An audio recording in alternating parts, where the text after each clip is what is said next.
sit there and you're going to heckle me? Well, you got to understand. I know how to do it. Remember what my initials are. How many people are you? Is that for Legionnaires? Oh, sorry. Is it for Legionnaires? Is this for Legionnaires? Somebody wants to heckle me. Heckling me is like getting your hands in a blender. Somebody wants to move. Yeah.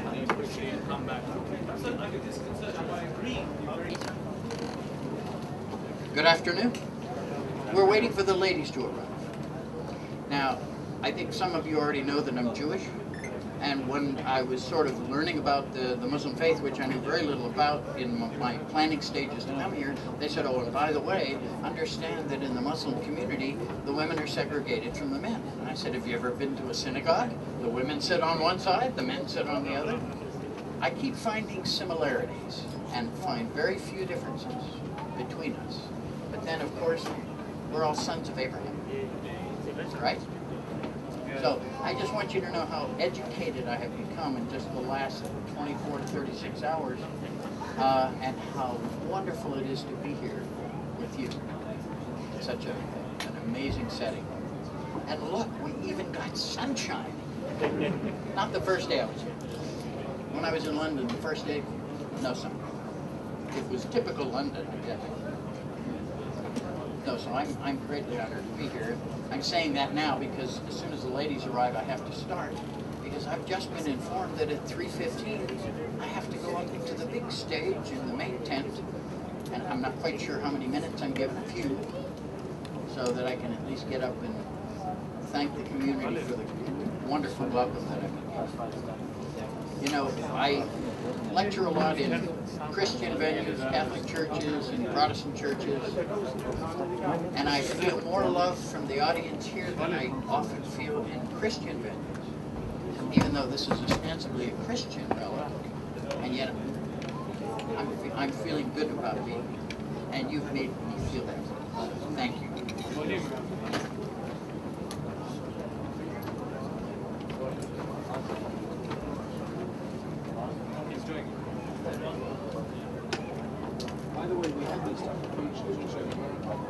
Yeah, I know there's an East Coast one and there's a West Coast one. Getting there, I think we're close.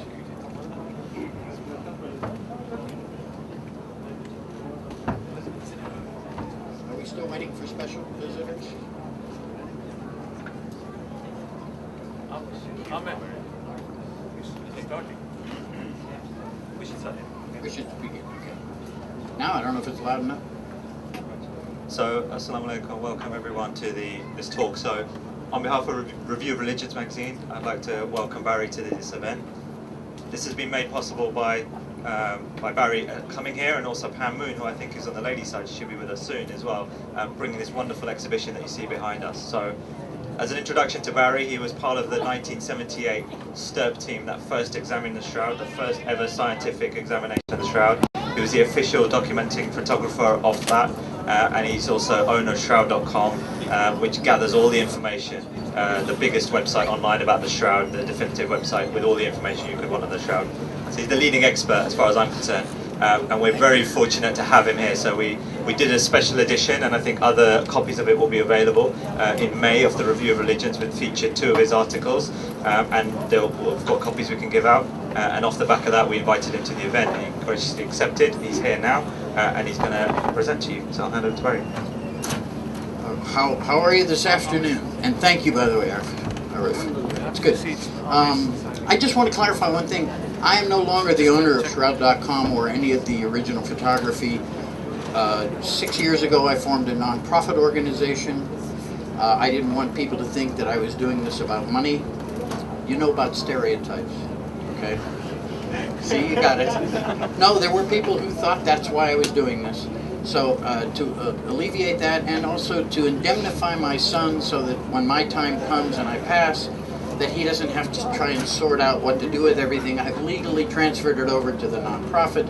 So technically I'm no longer the owner. I made the photographs, I did own them, but now they belong to our nonprofit, Shroud Education and Research Association, or STERA.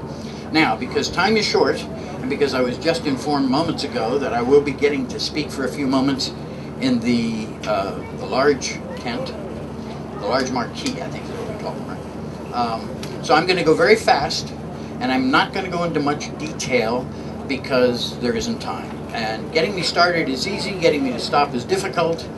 So I will start quickly by showing you a photograph. Oh, wait a minute, we got to turn it on first, technology. Let's see if it's working. Okay, normally this is what I use to demonstrate and talk about the shroud, but because Pam brought her beautiful exhibit, and Pam just arrived. Hi, Pam. Pam brought her beautiful exhibit, which includes my photography, the life-size replica, and the ventral dorsal black and white views. One of, I think, 12 boards, isn't that correct? 12, Pam? Something like that. So obviously there was only room for a small amount of it here, but this is the important thing.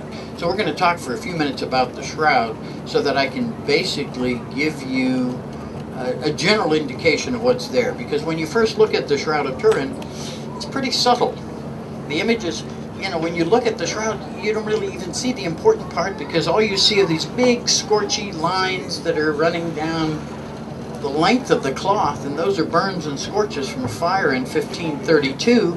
What's really important is what's between them. And, you know, the shroud was just on public display in Turin just a month or two ago, and this explanation should help. The image is very subtle on the shroud. People look at it and they go, well, I don't even hardly see it. And Pam always points to this area, which is the face, but of course you can see that better on the black and white high contrast view. Sorry we're blocking it with this, but necessary. And so what's really critically important isn't all the obvious markings, but those that are much more subtle, which is the image of a man who has been crucified, crowned with a cap of thorns, speared in the side, whipped with a Roman flagrum, both, not just the back of his body, by the way, but the front. And this is another argument that I have in favor of its authenticity rather than being an artwork. Typically, artists who depict the flogging of Jesus in their artworks show his back ripped up. But guess what? If you're standing behind somebody and you hit him with a whip, if you take just a half step closer, those thongs are going to come around and they're going to hit the front of the body as well. And no artist that I'm aware of has ever depicted that. But if you look at this, you'll see that the scourge marks are on the front as well as the back of the body. Another indication that this isn't some artistic interpretation, but a more accurate, forensically accurate view of a man who's had these tortures applied. So quickly, let's see what the images are. This photo here is of an artwork that sort of explains how an image could appear on a sheet of cloth head to head, which is what we see on the shroud. So this is a Della Rovere painting from, I don't remember, 16th century. But the cloth, the man would have been laid in the cloth with his feet at one end. It would have then been wrapped back up over his head and back to his feet. Now, some of my Christian friends say, wait a minute, in the New Testament it says there were linen strips, and they somehow think that that would imply he was wrapped like a mummy. And that's why they say, well, the shroud can't be real, because in the Gospels it says linen strips. Well, if I wrap a body like this, and I intend to move it at all, the cloth is just going to fall right off, so that they would bind the body into the shroud with linen strips. So what it says in the Gospels is correct, but has been misinterpreted by many people into accept. By the way, by the 1st century, even the Egyptians had stopped wrapping mummies in strips. So in the 1st century, that wouldn't have even been an option. Now, nobody knew much about the shroud, and you know what, I'm going to let you go up afterwards and take a look at the artwork there that points to the various markings on the cloth so I can get through this as fast as possible, and I'm sorry to have to do that, but time is of the essence. So nobody knew much about the shroud until 1898, when this gentleman on the left, Secondo Pio, was allowed to make the very first photographs ever of the Shroud of Turin.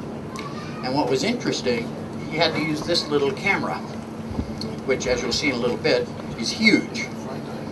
And I'm glad when I talk to you, I'm looking at the group, there are very few kids in the room, little kids, because a year or two ago I was lecturing to a group of 10-year-old kids, and I was talking about film, and finally a little boy put his hand up and said, excuse me, Mr. Schwartz, film, is that a USB device? That made me feel pretty old. Anyway, Secundo Pia was given the privilege of making the first photograph, and because he made that photograph, because that could then be reproduced and published and distributed, for the first time in history, people outside of pretty much just northern Italy got to learn about the Shroud. So we always look at his photograph as sort of the opening of the scientific era of the Shroud. Now, of course, this is what he saw. It looked like this to him when he looked through the ground glass of the camera. But of course, there was no color film in 1898. He had to shoot on black and white film. And so this is what the film recorded.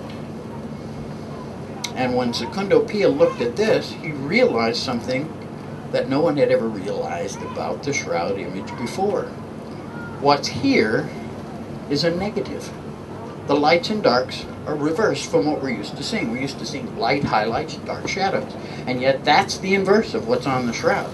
So when you photograph it onto negative film, which again inverts it, then you get this image, which suddenly takes on a much more realistic characteristic. And here, let's look at it this way.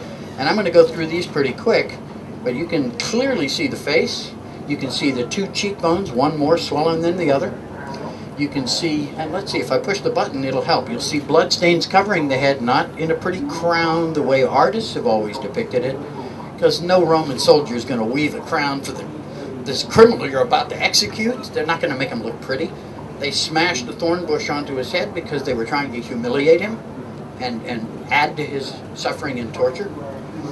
And so we have the scalp covered with wounds, which is probably much more accurate than the artworks we've seen with the pretty little circlet.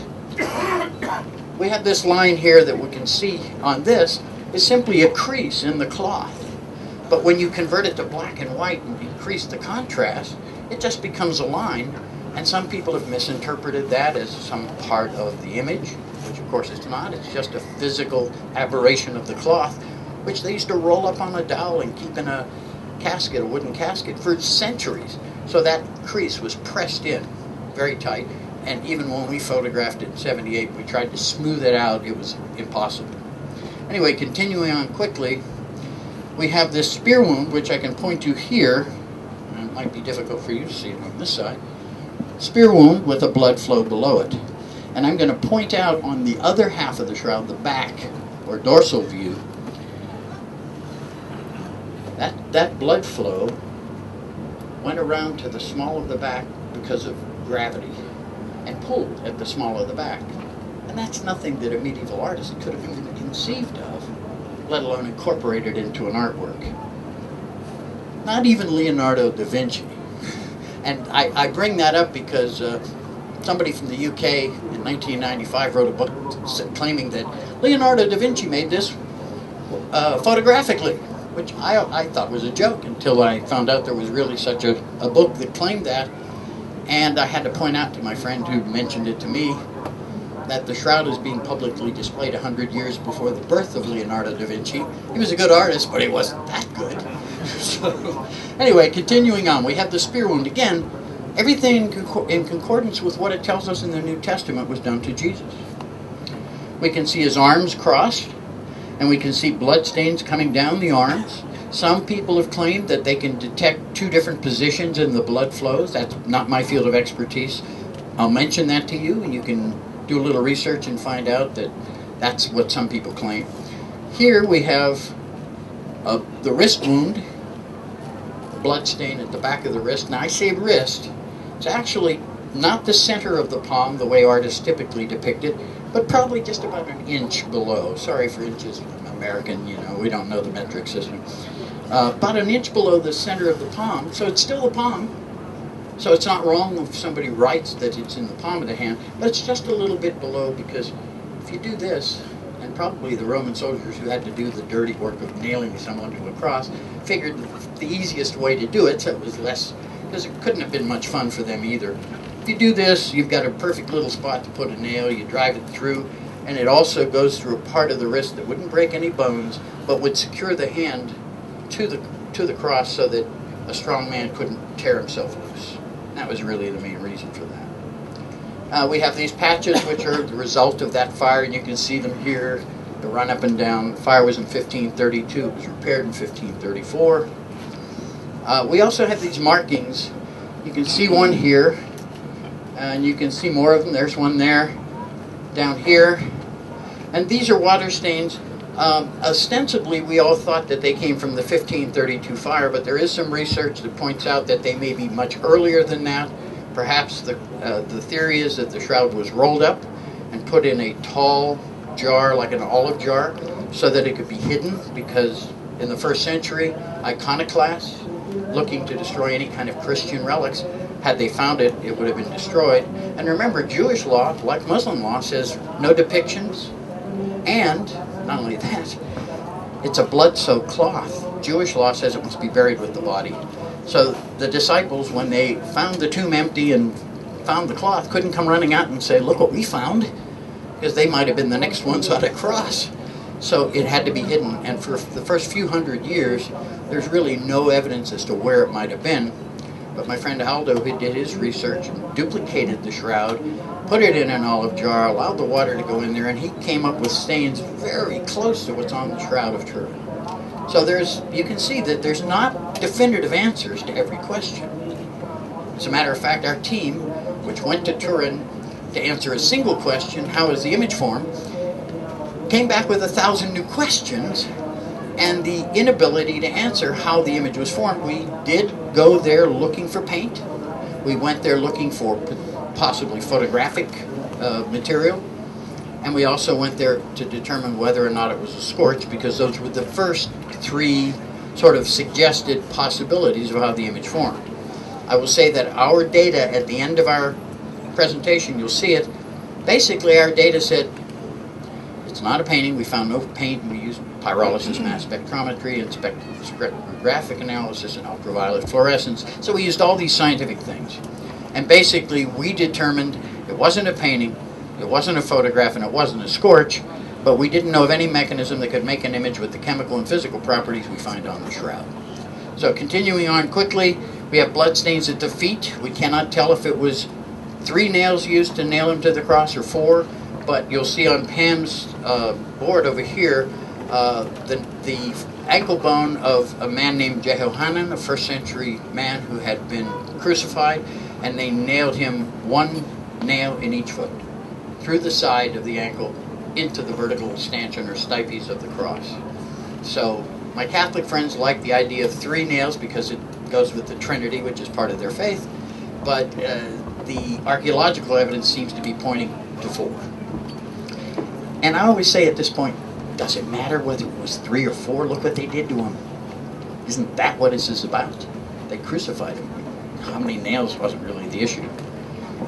Okay, and here's the back. We're going to take a quick look. Now you can clearly now see these blood stains up here that cover the scalp. And again, artists don't depict Jesus that way. They have a pretty little, circlet around his head. We have the scourge marks going down the body. Let me just back up just for a second.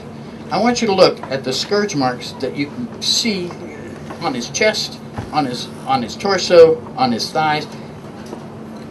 This is not the way artists depict the beating of Jesus. Continuing on. We have the scourge marks. We have some burn holes here that predate the 1532 fire.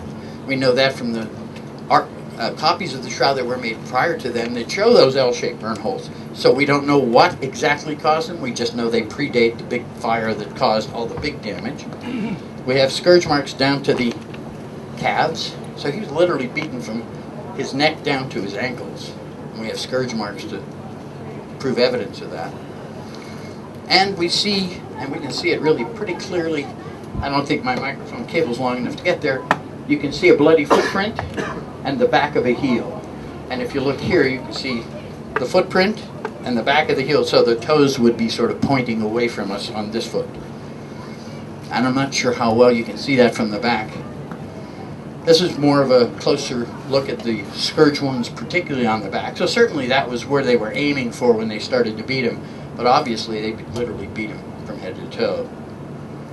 This is what a flagrum looks like. Here's a close-up of a few flagrum wounds from the shroud, and you can see that these dumbbell-shaped weights, one of which has been found in Herculaneum, by the way, so that we do know that this is a credible depiction of what would be on the end of a flagrum.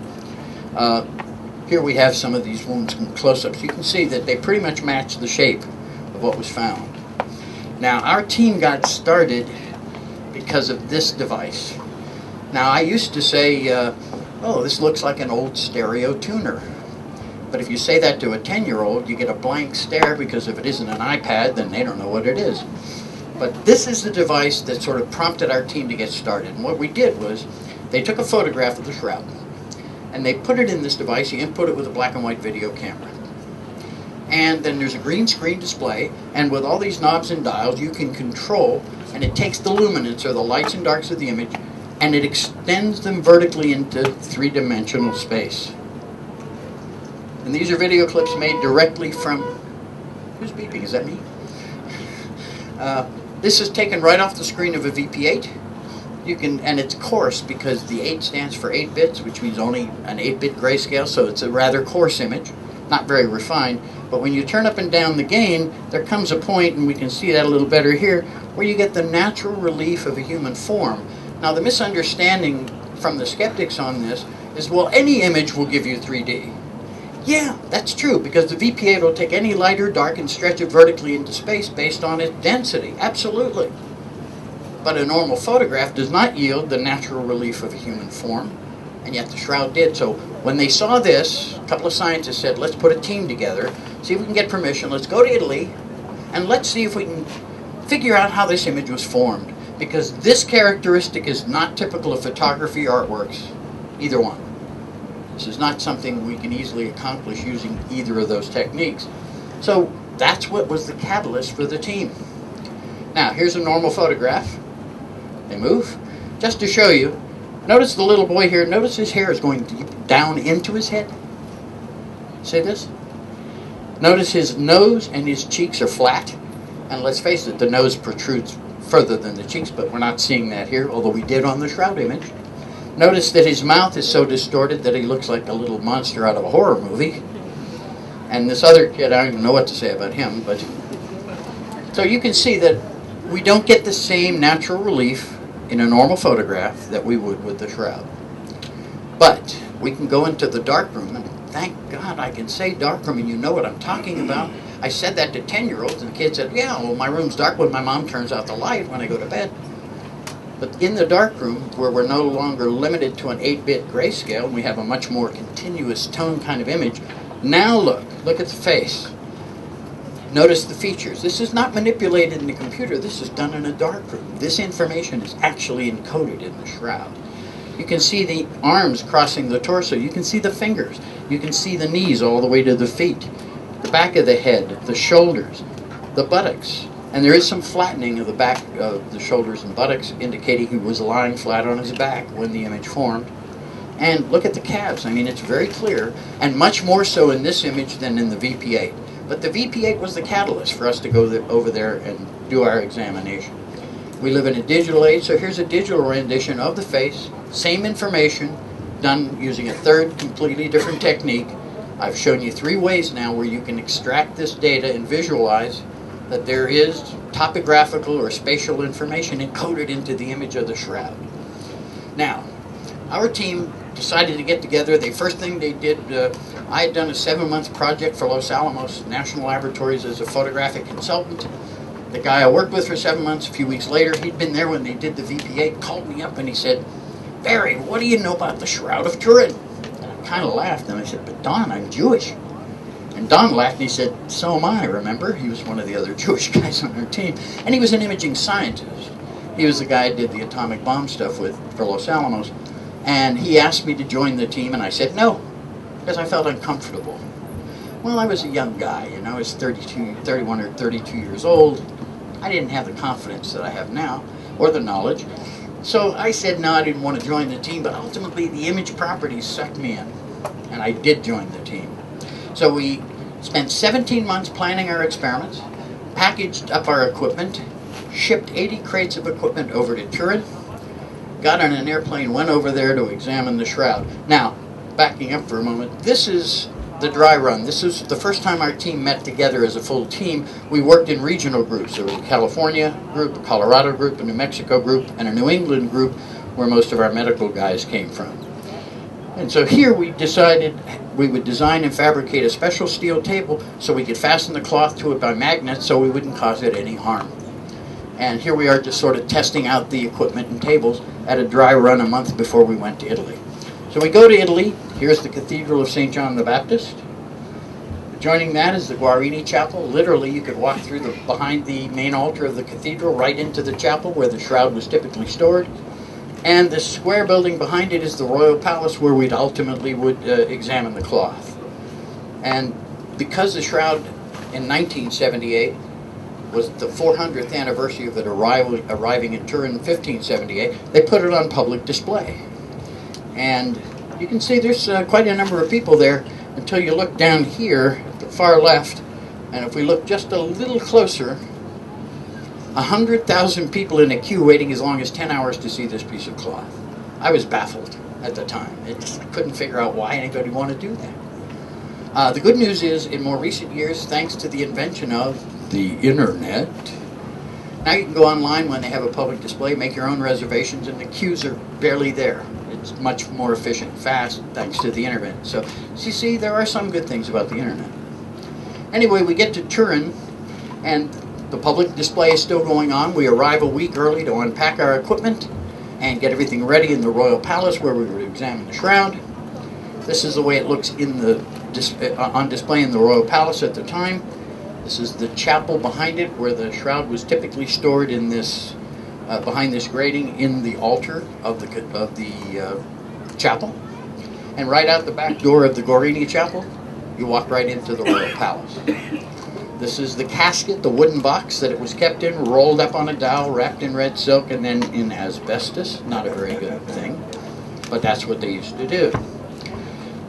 In 1997, they restored the dome of the Guarini Chapel. It had been falling down, pieces were falling, and somebody was going to get killed.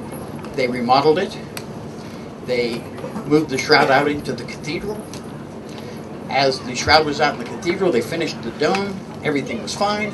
And in 1997, an arsonist goes in, sets a fire, and completely destroys the Guarini Chapel, damages the cathedral and the Royal Palace. The shroud is rescued. You can go online on YouTube or on Shroud.com. You can find it, the 1997 fire, and watch the video of the fireman who nobody told the fireman that a 9-pound hammer could not break bulletproof glass. So he grabbed a 9-pound hammer, went in, broke the bulletproof glass, and rescued the shroud.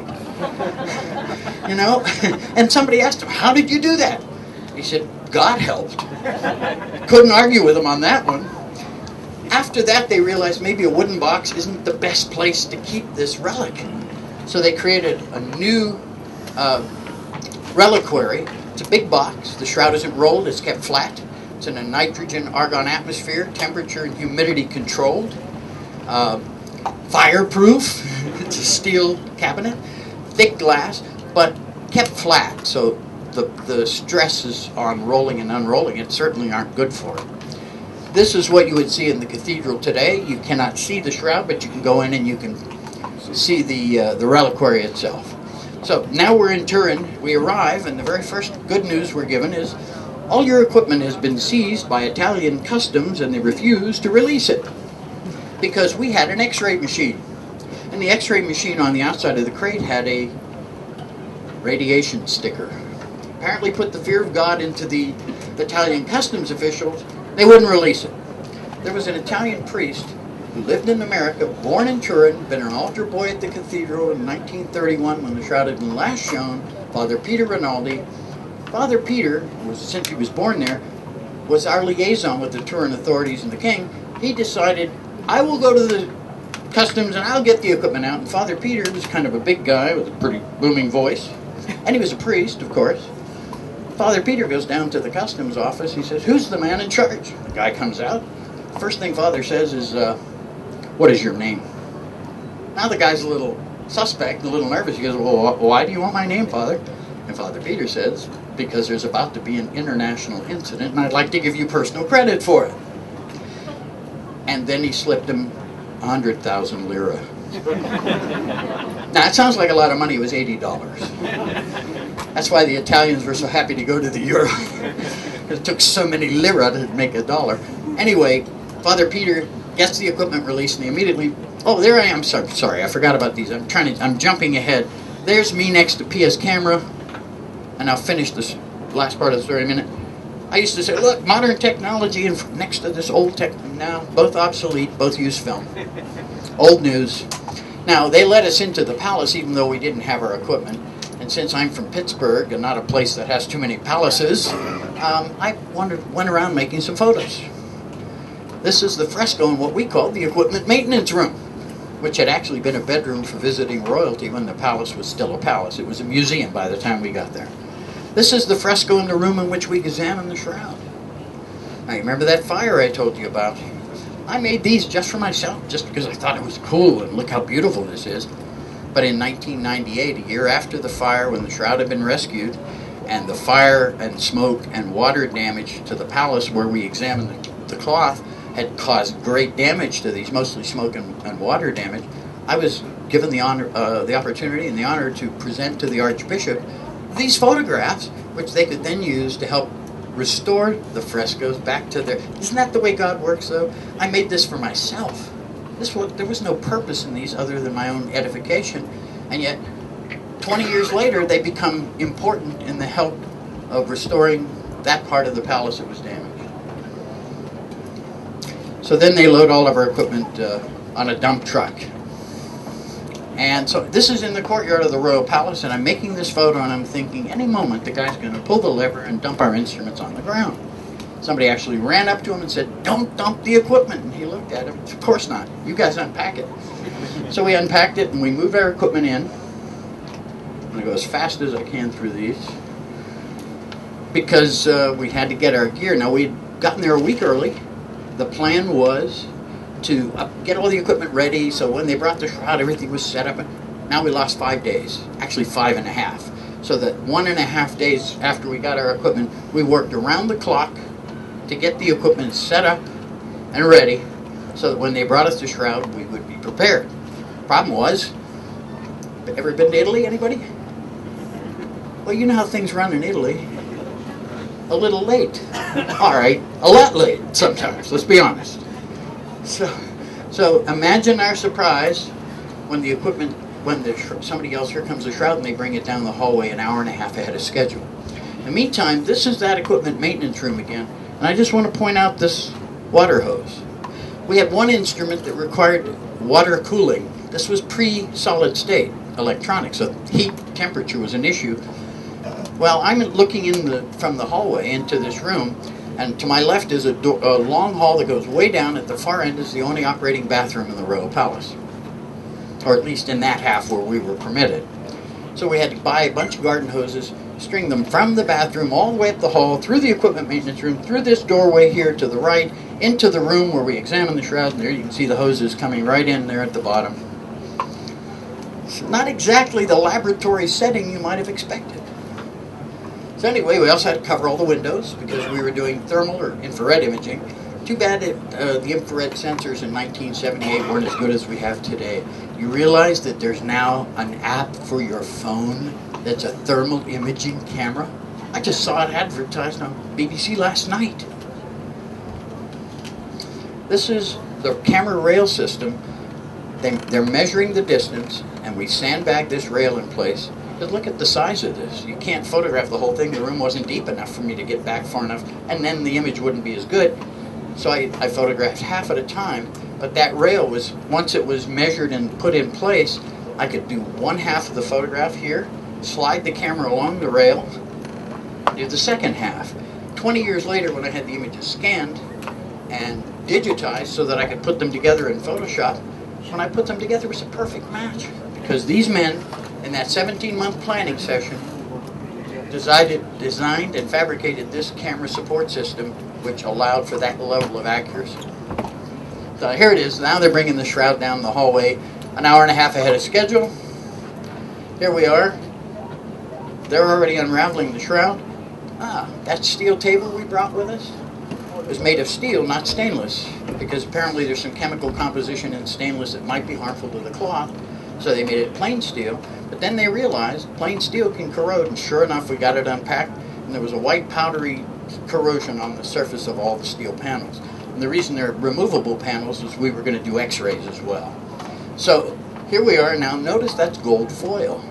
Gold foil mylar, the same material used in cargo bay of the space shuttle and in satellites, because we had 2 NASA team members from the Jet Propulsion Lab.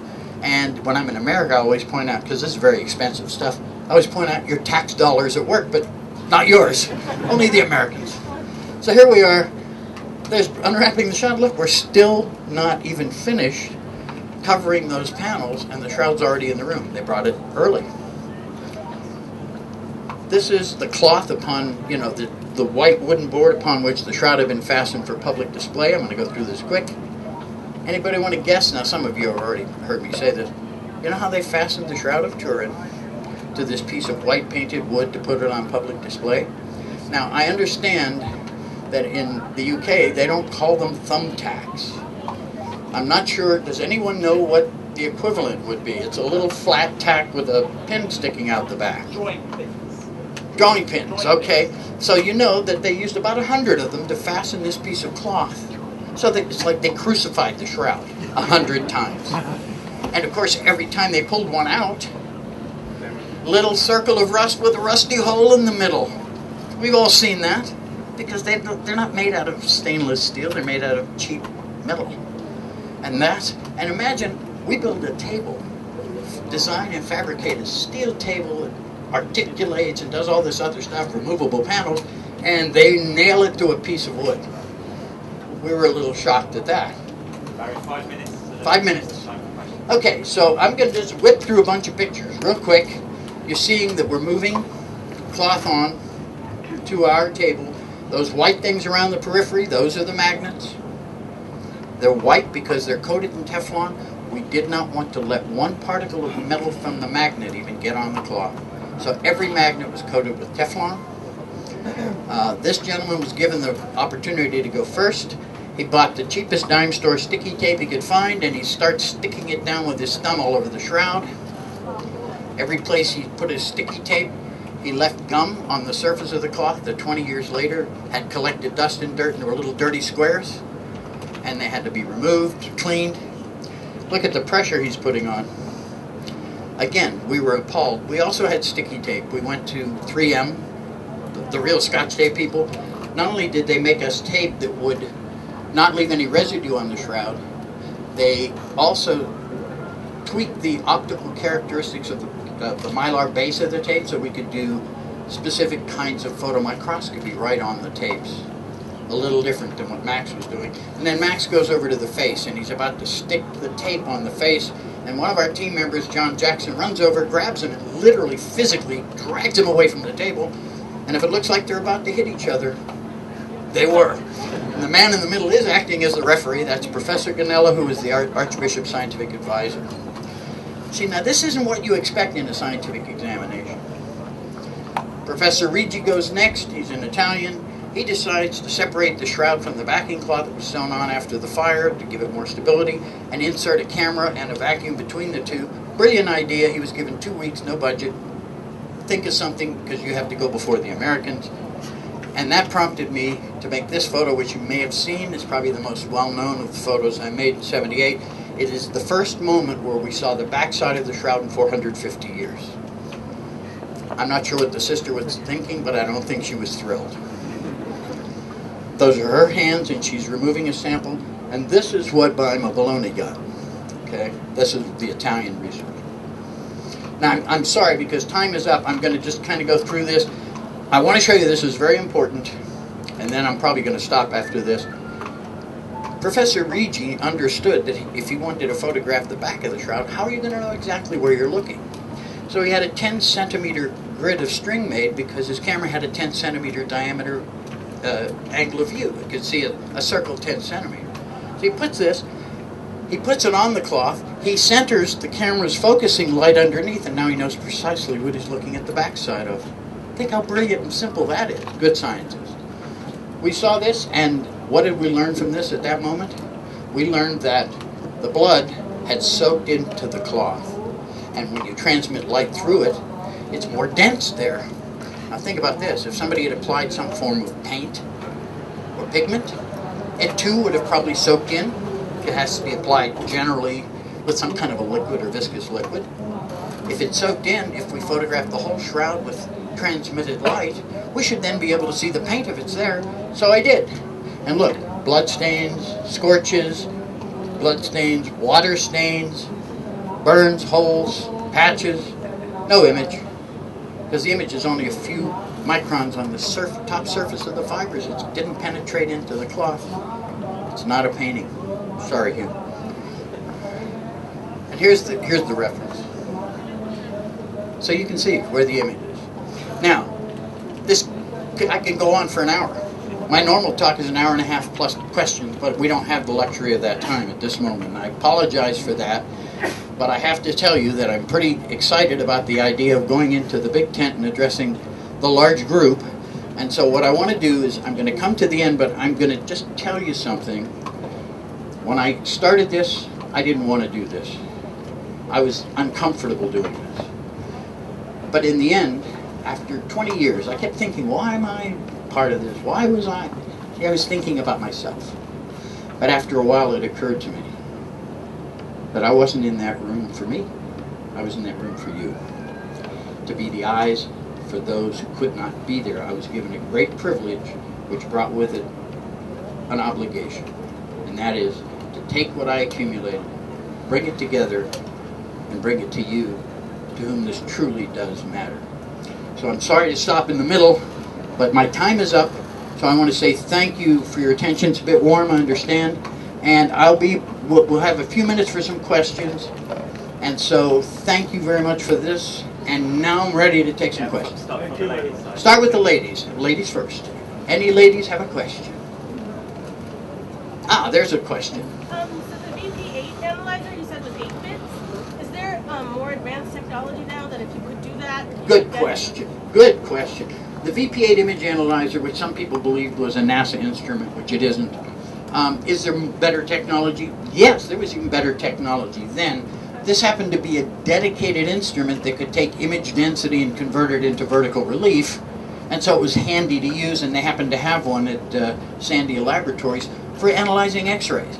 But even then, NASA had higher-end technology that could have been applied, but wasn't. And of course today, heck, most people's iPhones have better technology than this now. So, but that's an excellent question. Yeah, the technology we used 38 years ago, and which is why those of us who've been involved in its study all these years wish that we could now apply 21st century technology. You know, we could do chemical analysis just by pointing a camera at this now. Yes? So just a follow-up to that, is there a reason why that's not cost? I mean, is there some project in the works to get better technology and be able Oh, you mean at the time why we went with the VP8? No, I mean like now. Oh, yeah, well, yeah. The owners have to permit it. And when we did this was not authorized by the church. Oh. People wonder why a Jewish guy like me is able to make these and distribute them, which I do, because I was authorized by the owner of the Shroud, King Umberto II, the last king of Italy. He and his family owned it for 600 plus years, and he's the one who authorized it. The church, I'm not even sure the church is thrilled that I'm doing this. They weren't thrilled that our team came over to do it. But the king gave permission, and they were not the owners, they were the custodians, so they had to go along with what the king said. Mel Brooks once said, "It's good to be the king." I agree. Any other questions? Yes, sir. The sellotape, the drawing beams. Yes. Do you have a question? Have they recovered from it? Has the Shroud recovered from what they did? Yes. Okay, you mean from the yes, they cleaned that all off. Yeah, about 20 years later they cleaned it all off, so that would be what, about 18 years ago. So it was removed. Yes, sir. Oh, won't go that far. What about this carbon dating of the cloth? Like you do it with that. What about the carbon dating of the cloth? Now that in itself is normally a 30-minute lecture. Now how can I sum that up in 1 minute or less? Let me do this. Let me say that if you look up here, I'll point to it. Wish I had a little pointer. Can you see this corner? I know everybody probably can't. Well, you know what? Afterwards, come up and look. Up in this corner, you'll see a patch. Just below the patch, there's a seam. And just below the seam is a darker area that gradually gets lighter. And the area is only a couple of, maybe a centimeter or so. That's the piece they cut out, cut it in half, put a half aside, took the other half, divided it in thirds, gave it to 3 radiocarbon dating labs, And the headlines after they finished was, "The Shroud is a fake," which isn't exactly a scientific statement. As a matter of fact, they did it with a photograph with the two dates, 12, whatever it is, 1265 to 13, whatever it is, I'm sorry, I don't remember, with an exclamation point after it, apparently a new form of scientific notation. It seemed like they were gloating over the fact they got a medieval date for it. I'll let you see the photo at some point. You can make up your own mind. Go to shroud.com. But basically, it took another 12 years for researchers to determine that there had been manipulation in that area, that the reason it's darker is it had been dyed, and they were able to identify the dye and the base the dye had been put in. It was rose madder dye from the madder root plant in a gum arabic base, which would allow them to apply it, because if you reweave something with new material, it's going to be lighter, so you have to dye it to match the rest. But over the years, that area darkened differently than the rest of the cloth. So there's a chemical difference in the material in that area that carbon dated from all the rest of this cloth. And consequently, after 12 years, evidence was published in several peer-reviewed, high-end peer-reviewed scientific journals indicating that there had been some manipulation, perhaps reweaving, and that it was chemically different there, and that the area tested, which was only a very small part, was not representative of the age of the main body of the shroud cloth. All those papers are available on shroud.com. Sorry to keep it, that's as short as I could make it. Anybody over here? I thought I said, yes, sir. Yeah, okay, my question is there any possibility to be able to get the DNA of Jesus from here? Okay. Especially because, you know, we as Ahmadis believe that Jesus actually went to Kashmir. Understand. And there's also a tribe in our country which is actually called Isa Khel. In other words, they're just derived from Isa, Right. that you could maybe compare it with. Well, good question about DNA. There was a technically unauthorized DNA analysis done in 1995 at the University of Texas Health Science Center by Dr. Victor Tryon, a man who is really well versed and an expert in DNA. He was able to determine male, human, normal chromosomes. Nothing extraordinary about it, just a male human. But the segments were so old and degraded that no profile could be obtained. Now think about this. We've all watched it on television. They get the DNA and an hour later the mystery is solved and they got the bad guy in jail. That doesn't always work quite that way. But here's the problem. DNA analysis is a comparative analysis. So do you happen to have any of Jesus' DNA? Because the only way to scientifically, to a certainty, say it's Jesus is if we had his DNA, if we got the DNA profile off the shroud and they were a perfect match. Nobody that I know has Jesus' DNA profile. Yeah, but it would prove that he's not a painting because you wouldn't have DNA on the painting. Well, there is DNA on the shroud and the blood. Well, I'm sure that Hugh would disagree with that. But, so I don't think that proves it. But what it does, and here's the real issue of the DNA. Even if we could get a complete profile from the shroud, here's the problem. Everyone who's ever touched it, cried over it, repaired it, breathed on it, leaned over it, sneezed near it, handled it, has also left their DNA. In 2002, they did a restoration, removed all the patches, took off the backing sheet, sewed a wider backing sheet on, making it harder to see the image. And the woman who did the work, the Swiss woman who did the work, handled it for 32 days with no gloves, no hairnet, no mask, no protective clothing. So today, if we did a DNA analysis of the man of the shroud, it would tell us he's a Swiss woman. Contamination is the issue. Okay. One more question.